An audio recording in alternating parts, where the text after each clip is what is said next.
Good to see Maria with her mimic team here. I see a lot of other friendly faces in the neighborhood.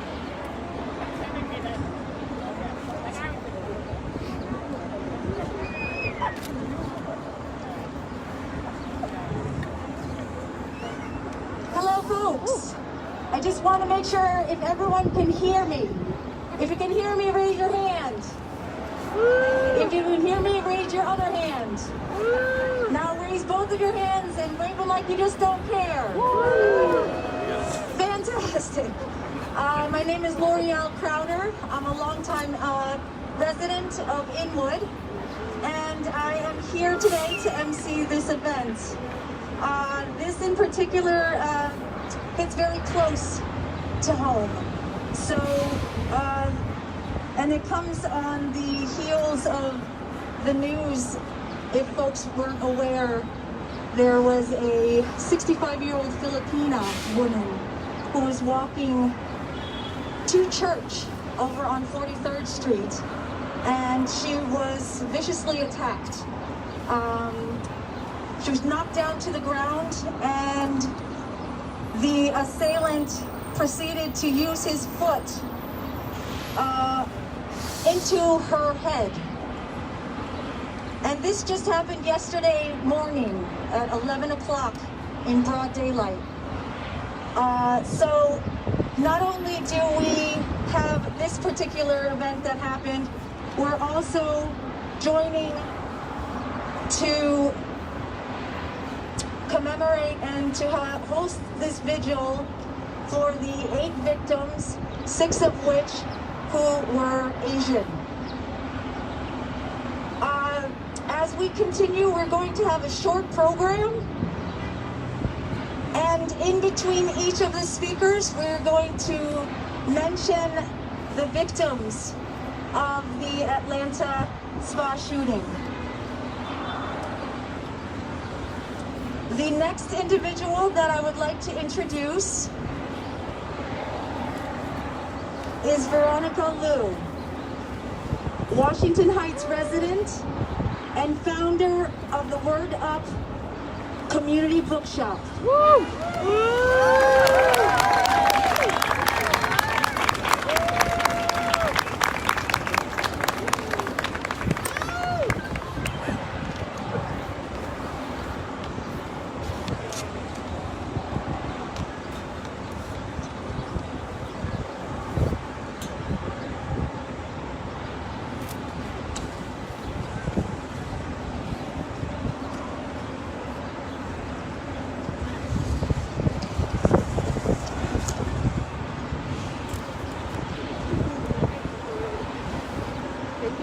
We're going to start with that moment of silence.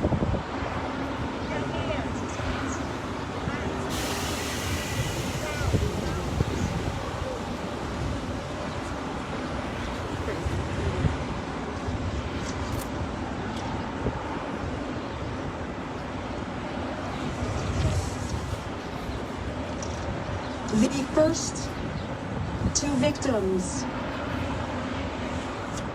Delana Ashley Wan, 33 years old. She was a regular customer at Young's Asian Massage and was preparing for a date with her husband. Her husband survived after he locked himself in the bathroom.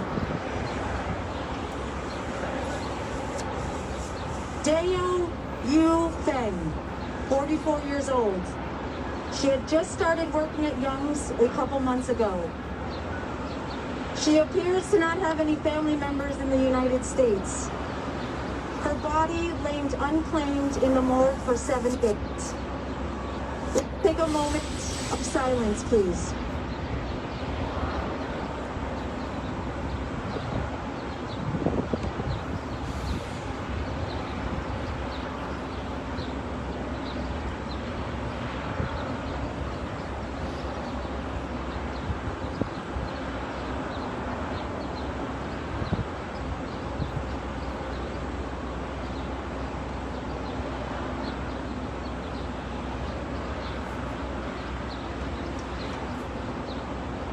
Thank you.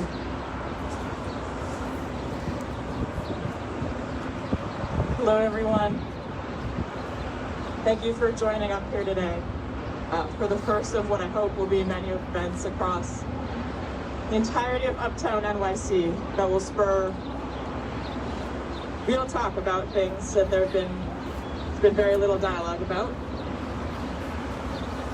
My name is Veronica Santiago Liu.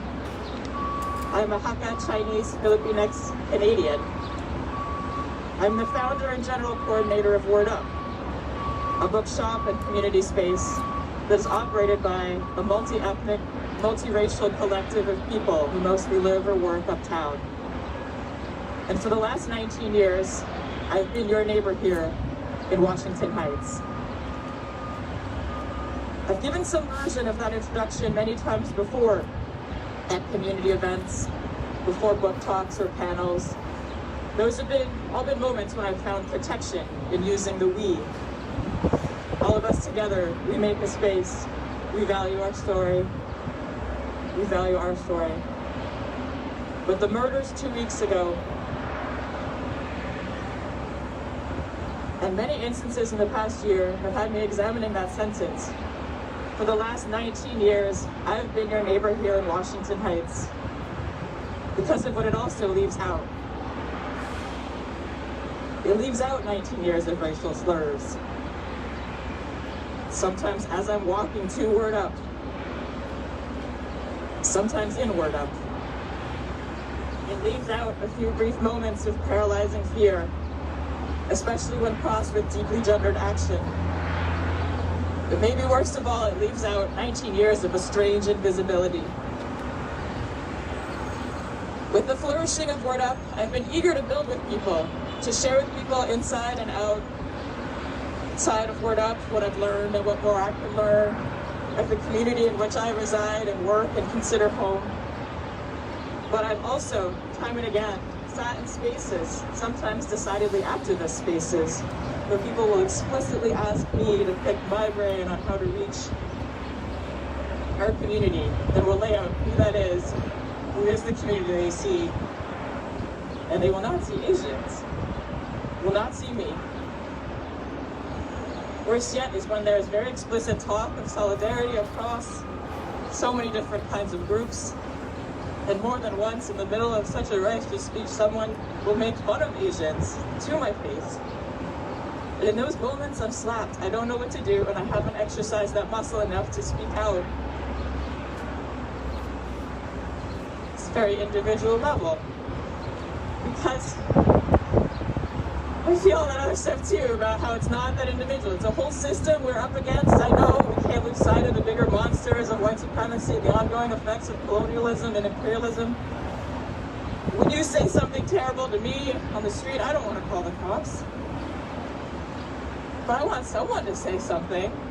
And in the past week, I've been reckoning with the fact that not enough have here due to all those complexities. And that silence renders the issue even more invisible. There was someone who I really wanted to have speak today because of the inspiring story she has, which has had a great effect on many immigrant communities. And she too is an Uptown resident. I was going to take comfort in the fact that she is more used to speaking out. But she was unable to attend today because she too has been attacked in the past year. It is too much to put such a burden of voice on so few people. There's someone else who I thought of a lot when thinking about tonight. He's someone who is an Uptown neighbor and a Word Up collective member who moved out of the neighborhood, moved out of the country, in part because of the daily verbal abuse he endured here, in part because of the multiple acts of physical violence he endured here, and most of all because of what he felt was a hesitancy to engage in a dialogue about it all, even at Word Up, because it was too hard. There's so much. And I didn't want that opportunity to pass again, I guess, is what spurred me to be terrified about sending the texts that then led to the forming of this event. Even when I was terrified, hitting send on the Word Up newsletter, and I am feeling solace in the fact that there were many people who listened to that over the past few days and helped this event come into existence, and who have pledged to make this just the first of many.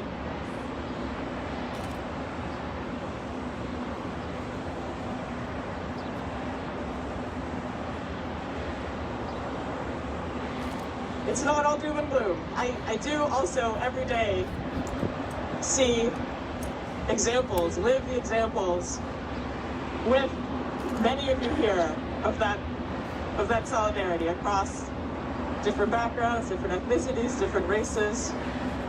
There is a deep history of that solidarity across communities of color, across immigrant communities. You need to read up on them. There's some bookstores close by now.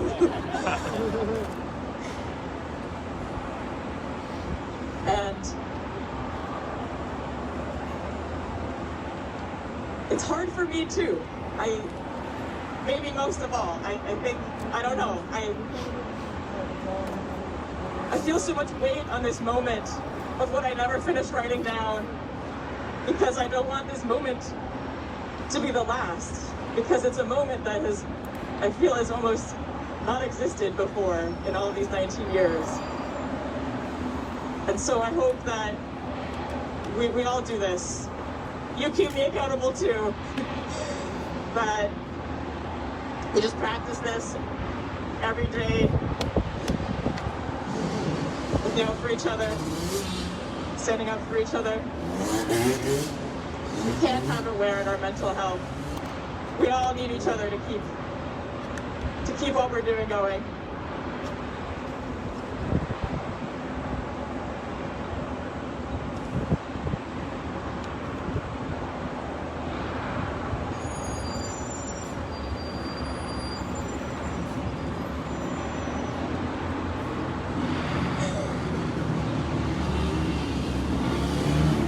Thank you.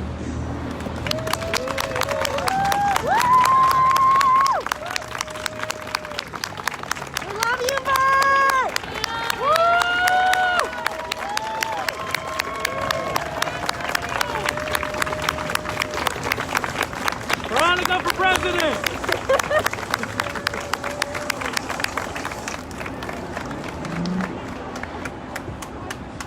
Veronica Liu, thank you. This is the first of many, and it will not be the last. So thank you for your words and for your personal accounts. It's quite tough.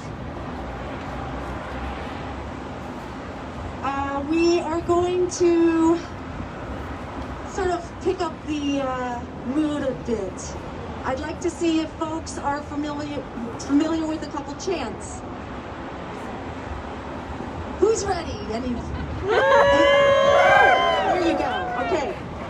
Show me what democracy looks like. This is what democracy looks like. Show me what democracy looks like. This is what democracy looks like. Show me what Uptown looks like. This is what Uptown looks like. Show me what Uptown looks like. This is what Uptown looks like.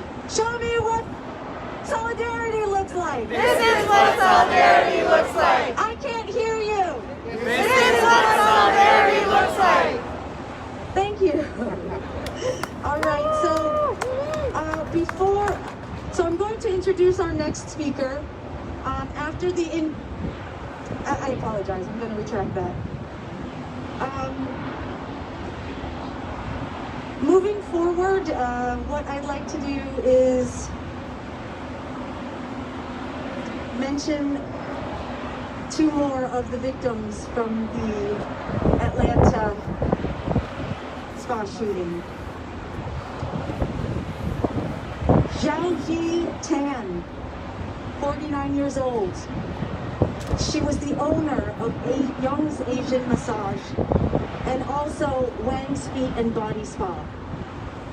She was going to celebrate her 50th birthday the next day.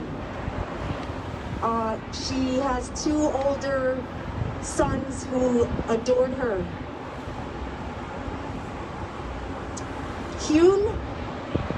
June Grant.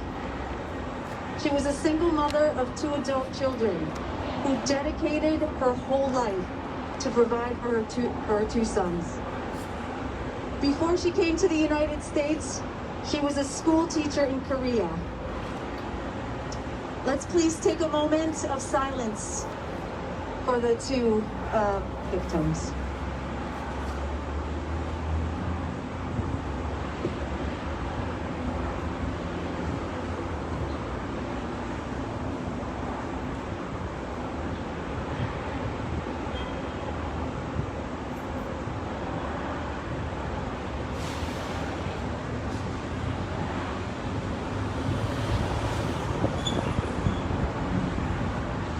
Thank you.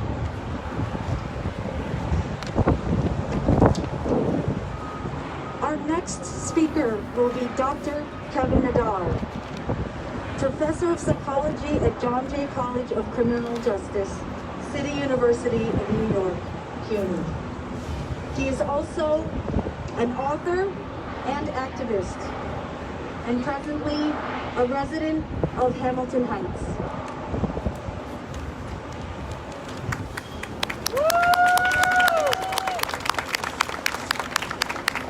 Thank you, L'Oreal. Thank you for inviting me here today.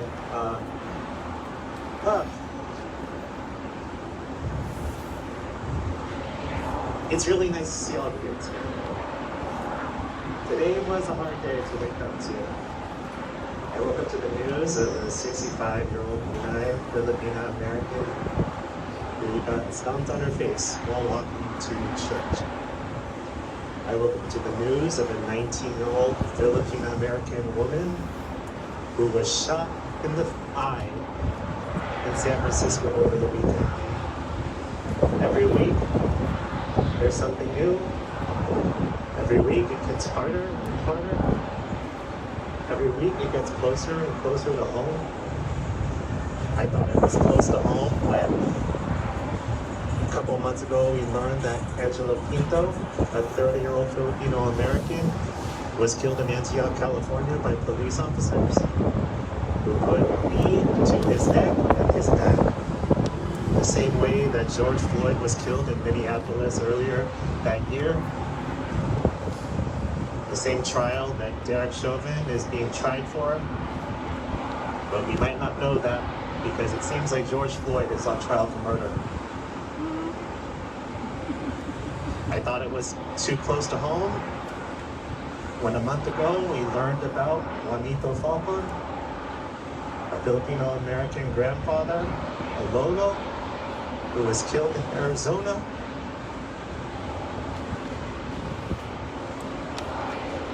He left behind lots of grandchildren, nephews, nieces, children. I can't understand why their grandfather and their father was. I thought it hit close to home. We heard about Subnam Singh in Utah, or most recently, the Uber driver in Washington, D.C. I have not yet known his name or memorized his name because it's been so soon. I thought it hit so close to home when the 8 victims in the Atlanta spa shooting were killed, 6 of them Asian American. Many of them immigrants, or all of them immigrants, and all of them women. One of the things that I study is the impact of racism, the impact of homophobia, of sexism, of microaggressions, of systemic oppression, and the intersectionalities of all of those things on the mental health, physical health of people of historically marginalized groups. I've been asked to speak at many places because apparently I'm an expert because I've studied these things. And for the first time, my work is feeling like valid and recognized, like people finally care about the shit that I've been studying for 20 years of my life, because now all of a sudden it's relevant, when in reality it's been relevant for my entire career. In reality, it's been relevant since the history of this country, because it's been relevant since these lands were stolen by indigenous people, because it's been relevant since people were enslaved and brought here against their will, because it's been relevant since the first immigration laws were created to ban Chinese people and other Asian people from coming to this country, because it's been relevant even though they don't teach this in our elementary schools and our high schools and our colleges, because it's been relevant even though we have to fight for ethnic studies and for our stories to be told, because it's been relevant.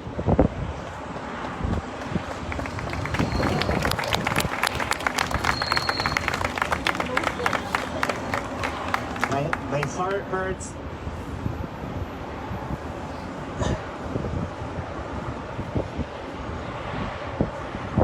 Just thinking about the fact that we've all gone through this thing called collective trauma. This past year, we've all been in this pandemic.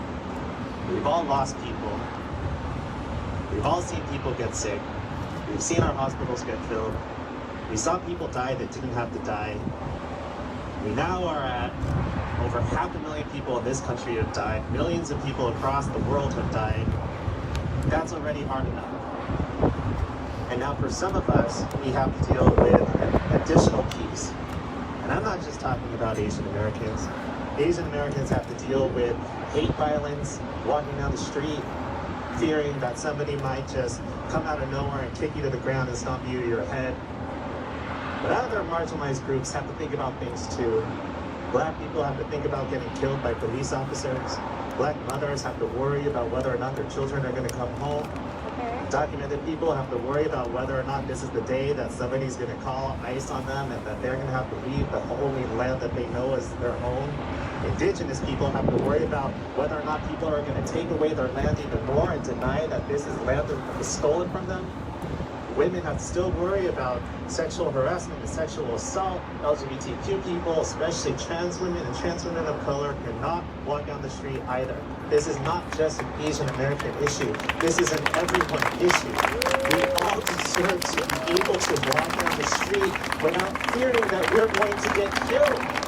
Amen. And we cannot only care about these issues if they affect us personally. We have to care about these issues if they affect anyone.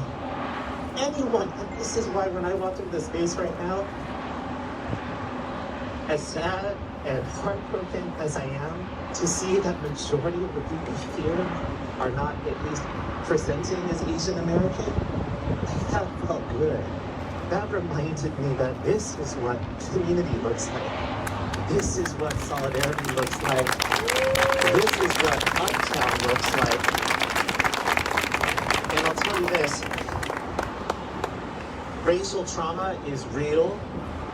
Racial trauma is that notion that when something bad happens to somebody in your community, someone that you identify with, someone who looks like you, someone who you've never met in your entire life, but who you somehow might feel connected to, it might actually result in you experiencing trauma symptoms.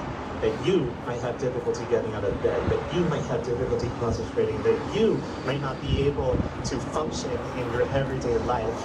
And that racial trauma is real.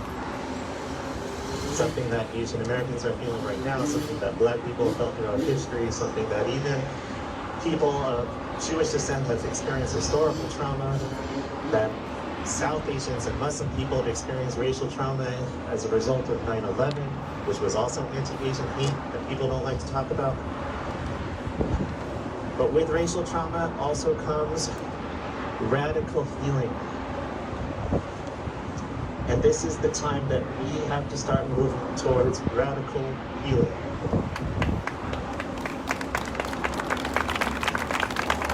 What does radical healing mean? Radical healing means sexism, any misogyny, any transphobia. We all have to do our parts. And every single day, I hope you all remember that if you think you're doing enough, you probably aren't. And that you have to do more. Because the only way that we truly are going to heal is if we all collectively do our part. I'm going to end now by teaching you all a Filipino chant, Tagalog chant. I have the words here. It says, Maki Baka. Can you repeat with me? Maki Baka. And then, Wag Maktakot. Wag Maktakot. So I'm going to give you the easy part. I'm going to give you Maki Baka. So say Maki Baka. Maki Baka. And I'm going to say Wag Maktakot. And then you're going to say Maki Baka. Okay, all you have to know is Maki Baka, all right? So I'm going to say, Wag Maktakot. Maki Baka. Wag Maktakot. Maki Baka. Wag Maktakot. Maki Baka. Wag Maktakot. Maki Baka. So what you just shouted was revolution. And what I just shouted was live with no fear.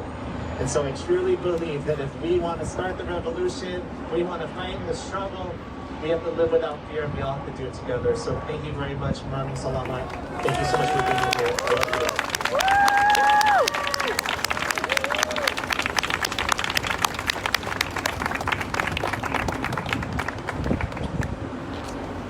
Many thanks, salamat, to Kevin Nadal for his words that truly speak to the pain that a lot of us are experiencing. I wanted to quickly say that we have a few more speakers, and then after we have the speakers from the program, we are happy to welcome the elected officials to come up and to speak. So, as we continue with the program, I would like to recognize more of the victims. Soon Chung Park, 63 years old, recently moved to Atlanta by way of New York City. And she was planning to return after finishing work at Gold Spa. She was dearly loved for being a maternal figure, preparing food for the employees of the spa, and keeping the space tidy.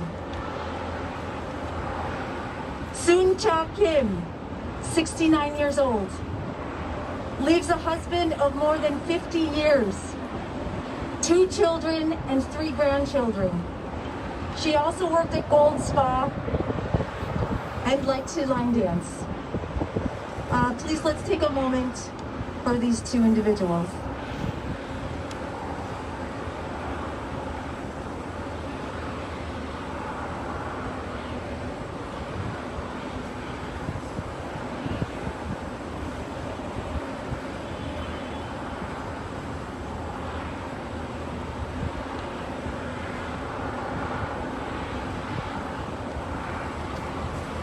Thank you.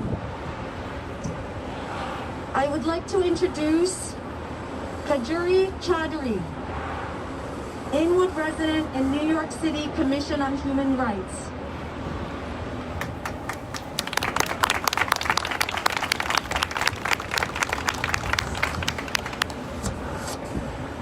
Good evening, everyone. As a resident of Inwood and an AAPI New Yorker, it gives me hope and solace to be here in community with my neighbors from Uptown. I want to take this moment to remind us all that no matter who we are, where we come from, who we love, how we worship, we all have rights here in New York City, and the New York City Commission on Human Rights is here to protect those rights. Our agency, unfortunately, has also observed a 7-fold increase in anti-Asian bias and hate here in New York City. While our civil law enforcement part of the agency has worked to respond, I am here to invite all of you to take part in our community action. this coming together in community with our shared humanity is really important. We as New Yorkers need to show there is no place for hate in New York City. I invite everyone here to join us in some of our upcoming bystander intervention trainings so that each one of us here get the tools to stand up when an incident of bias or hate is happening in our neighborhood, and we can say, not here, not ever. So please visit our website at nyc.gov/humanrights to learn more, to know how we can show up in support for our Asian American New Yorkers. Thank you so much.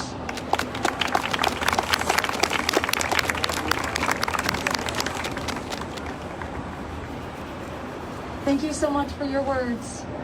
We do need to know how to show up and stand beside our Asian and AAPI individuals.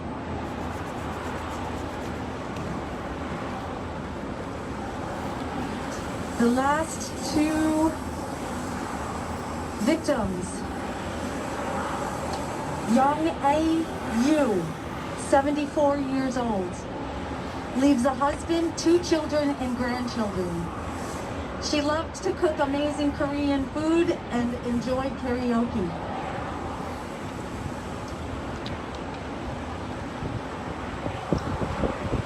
Paul Andre Michaels. Michaels was a U.S. Army veteran who had been married for more than 2 decades and owned a home security system company. He was hired by Youngs to install the surveillance system. Let's take a moment for these 2 individuals.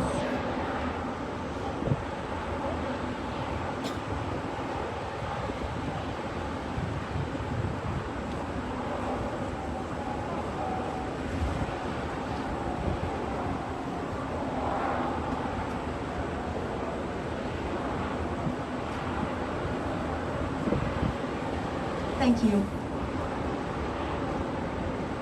Next, I would like to introduce Ms. Maria Lizardo, Northern Manhattan Improvement Corporation Executive Director.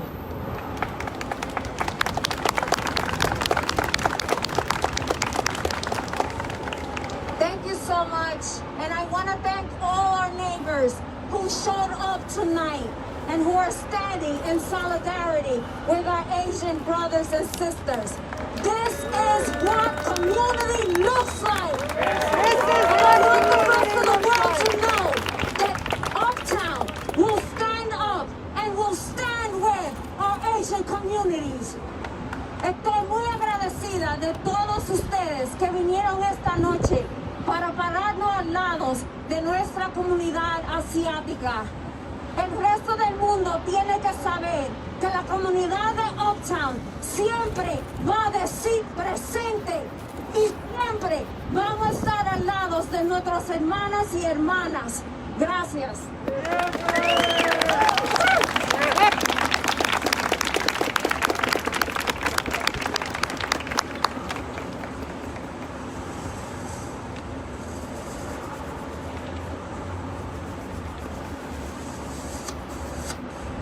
So much. Muchas gracias.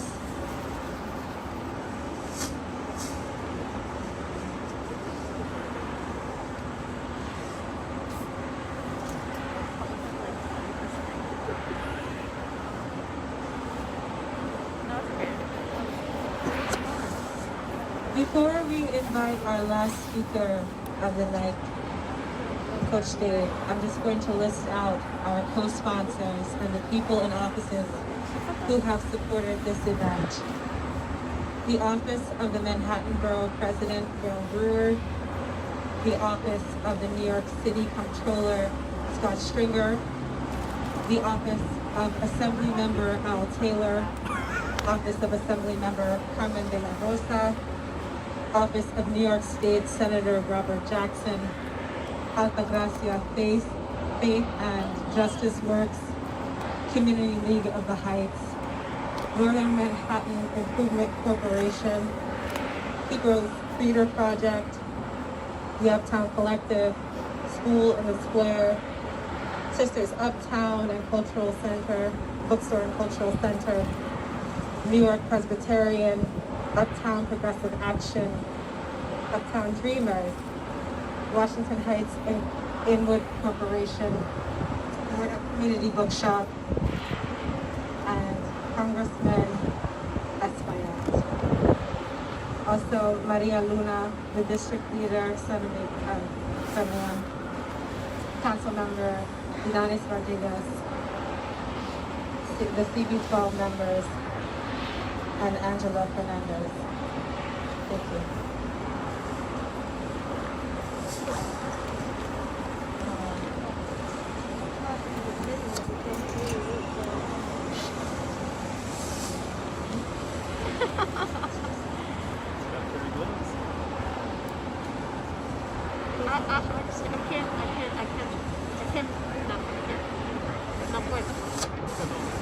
All right, and I will now lead everyone in a chant.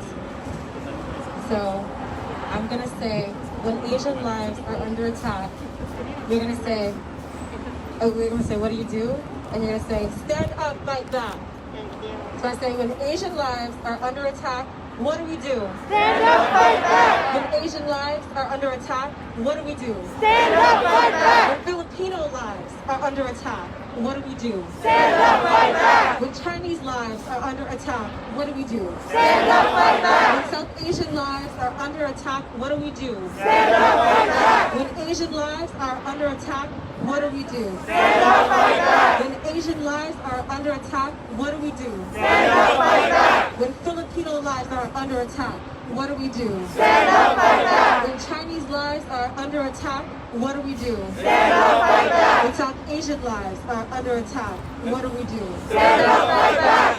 Thank you, everyone. I'm going to now invite Coach Dave.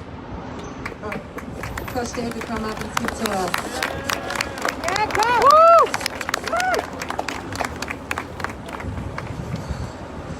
Good evening, everybody. My name is Coach Dave. This is my neighborhood. I've lived here all my life. That's my school, PS 128, right there, that I graduated from in another century.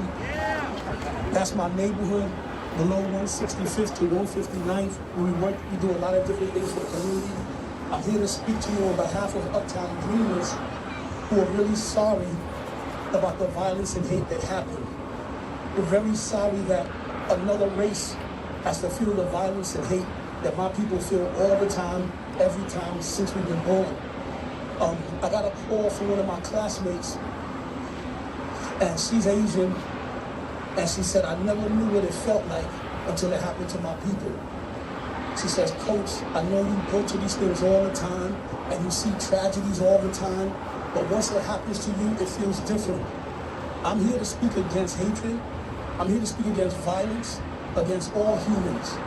I'm here to speak against violence and hatred against all humans, regardless of what race they are. And one of the biggest comments she said to me that really hit home was, she said, and then they try to justify it by saying you had a bad day. Then they try to say it's okay, you had a bad day. And she said, now I know how you felt when they killed the bunch in Charleston and they took them to get water and food. You understand? Our people go home in body bags and other people get treated like they have a bad day. So in all this pain and in all this anger, we still have to find some joy. And the reason why I tell you that is because there's some people who've been fighting against hatred and violence in this neighborhood every single day. There's some people who, they live their lives trying to make things better.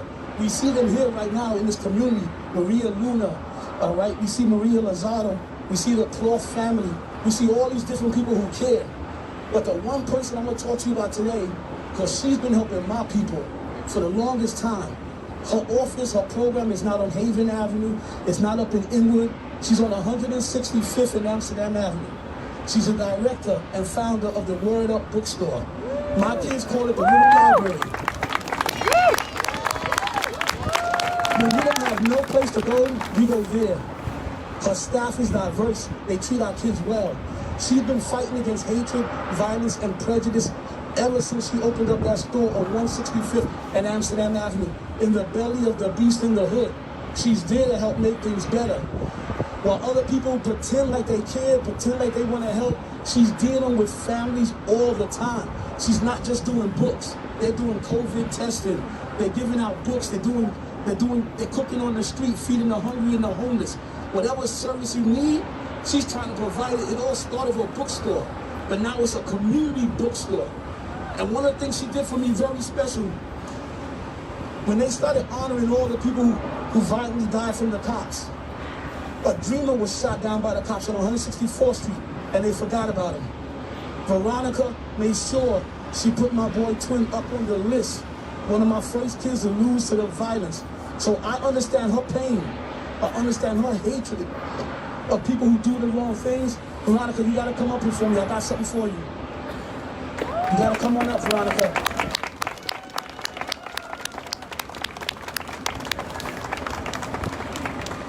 I didn't know how I was gonna do this, but this is my sister in the struggle. When everybody else shut down, closed up, she found a way to keep our community going, making people happy, doing different events in our neighborhood. As a representative of the Uptown Dreamers, as a representative of Uptown for Life, you have your official Uptown for Life. Yeah! Because in everything that we do, yes, we're hurting. But because of folks like Veronica and all of you are here, we're going to get through this. All of you here together, we got to keep standing together to make Uptown stay strong, stop the hate, stop the violence.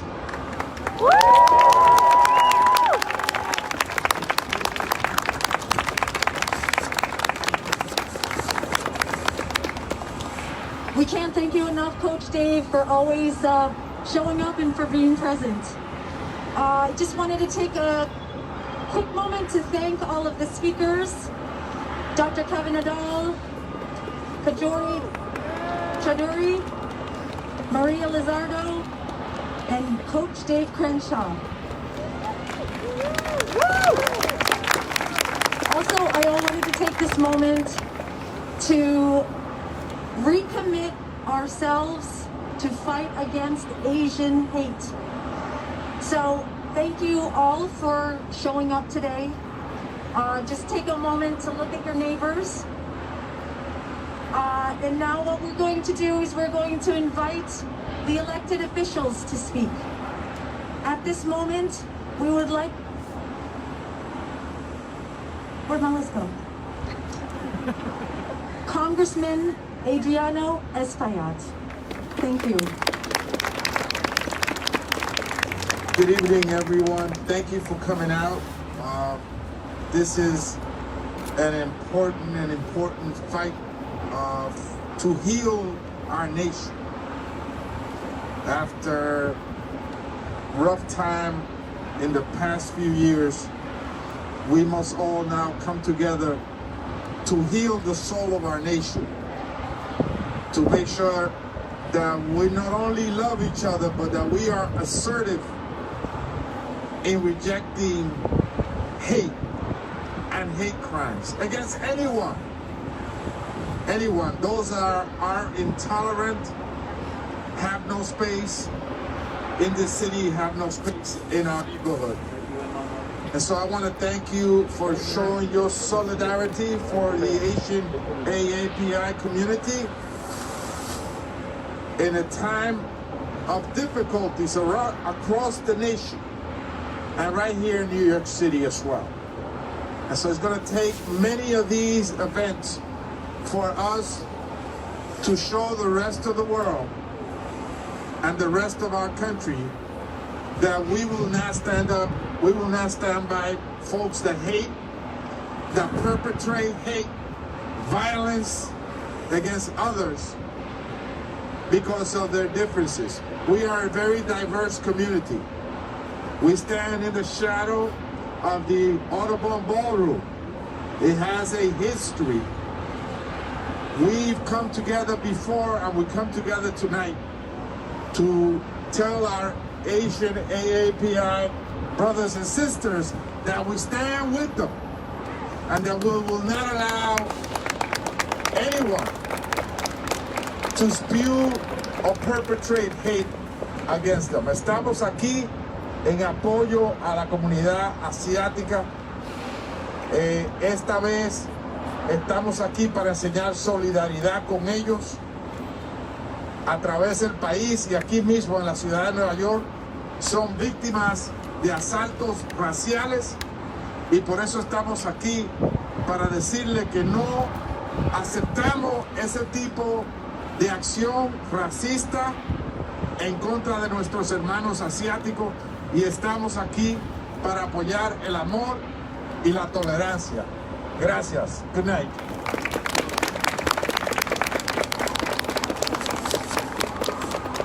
Thank you very much for your words. I'd like to welcome Assembly Member Carmen de la Rosa, please.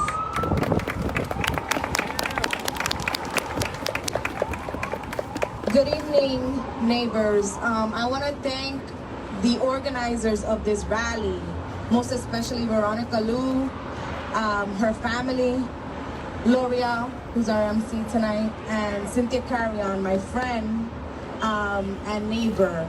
We are here because every single time that we have been confronted by acts of hate, our community has come together.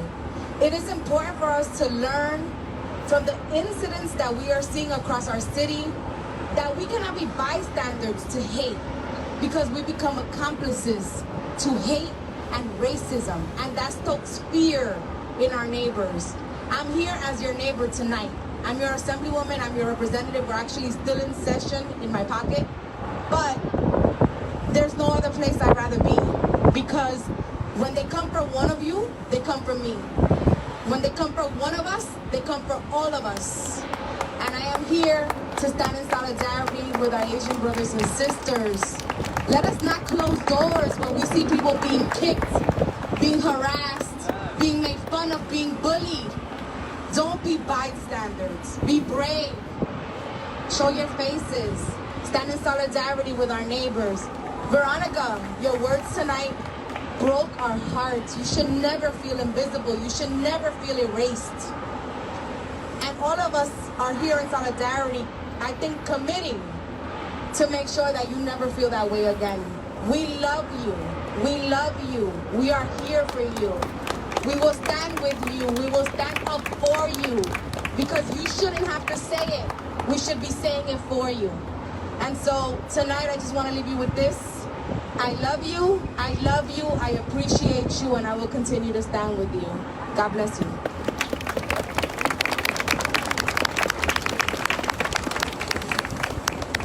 Hi. This is my daughter. She's saying hi.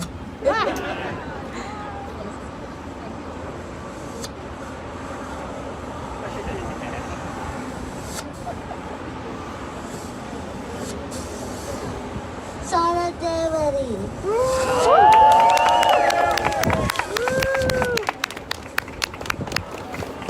Thank you so much.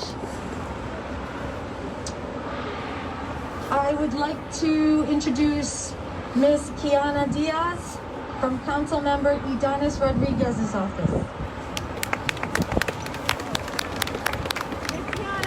Hello, good evening, everybody. Thank you so much for coming out tonight in support of the AAPI community.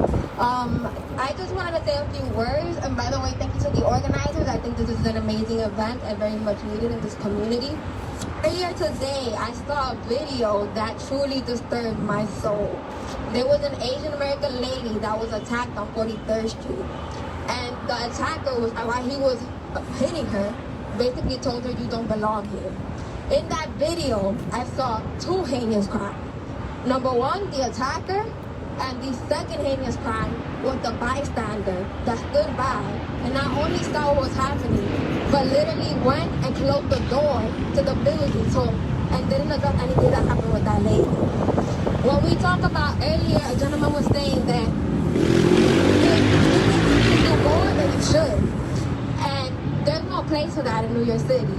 They spoke about, oh, we need to rescue the soul of this nation. We need to stop rescuing the soul of the city. The city was built on immigrants.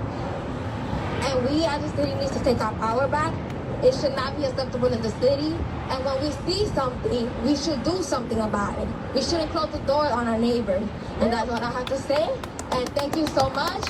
And it's up to the stand with you.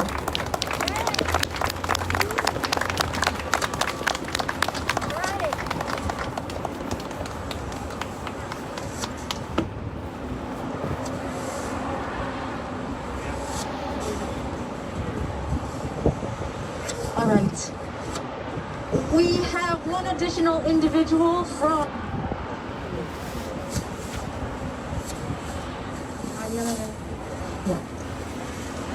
Mariela de la Cruz from New York City Comptroller Scott Stringer's office.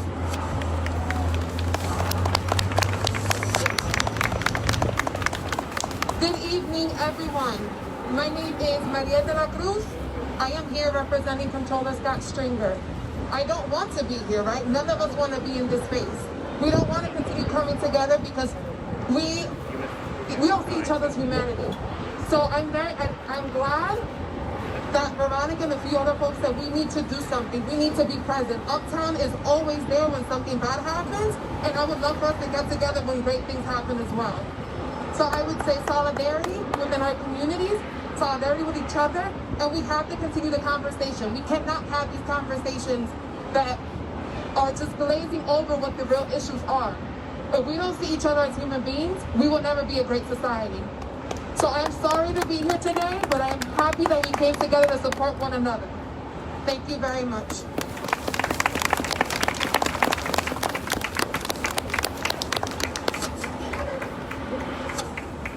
All right. So we're going to wrap up the event. And in doing so, we are going to practice our Filipino once again.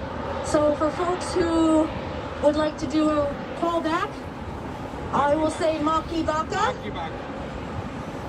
And the response is Huwag Mataka. It means struggle, don't be afraid. Maki Baka. Huwag matakot. Waki Baka. Huwag matakot. Huwag Matakot. Maki baka. So thank you to everyone who's braved the cold weather and all of the speakers that came out to speak and the elected officials as well. We also would like to thank the organizing individuals who made this event possible, and particularly Veronica.